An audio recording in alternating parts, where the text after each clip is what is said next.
அஸ்ஸலாமு அலைக்கும் எல்லாரும் எப்படி இருக்கீங்க? என்னுடைய சிஸ்டர் மேரேஜுக்கு நாங்கள் சாரீ எடுக்க போயிருந்தோம்ல, ஃபேமிலியோட முகூர்த்த சாரீ. அந்த வீடியோ தான் உங்களுக்கு ஒரு குட்டி மினி விழாக காமிக்க போகிறேன்.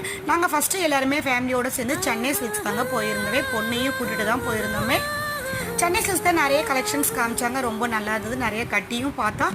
ஆனால் அவங்களுக்கு வந்து ஒரு சாரீ கோல்டு கலரில் எடுக்கணும்னு ஆசைப்பட்டாங்க. நாங்கள் ஆசைப்பட்ட மாதிரி கோல்டு கலர் சாரீ சென்னை சில்க்ஸில் கிடைக்கல. அப்புறம் வயலட் கலர் சாரீ ஒன்று வந்து ஒரு சாரீ மட்டும் சென்னை சில்க்ஸில் வாங்கியாச்சு. அங்கேருந்து நேராக போத்தீஸ்க்கு கிளம்பிட்டோம். போத்தீஸில் அவங்க ஆசைப்பட்ட மாதிரி கோல்டு கலர் சாரீ கிடச்சிது. 2 சாரியுமே முகூர்த்தத்துக்கு வாங்கி முடிச்சாச்சு. இதுதான் ஒரு சாரீ கோல்டு கலரில் பனாரசி சாரீ. இது பிங்க் கலர் பாட்டில், ரொம்ப க்யூட்டாக சூப்பராக இருக்குது இந்த சாரீ. இன்னொரு சாரீ வயலட் கலரில் எடுத்திருந்தோம். இந்த 2 சாரியும் நான் ப்ளவுஸ் ஸ்டிச் பண்ணிவிட்டு கண்டிப்பாக அப்லோட் பண்ணுறேன். இந்த 2 சாரியில் உங்களுக்கு எந்த சாரீ பிடிச்சிருச்சுன்னு மறக்காமல் கமெண்ட் பண்ணுங்கள். நெக்ஸ்ட் நாங்கள் ஜுவல் பர்ச்சேஸ் பண்ண வீடியோஸ்லாம் அப்லோட் பண்ணுறேன். அதை பார்க்குறேன். நம்ம சேனலுக்கு சப்போர்ட் பண்ணுங்கள்.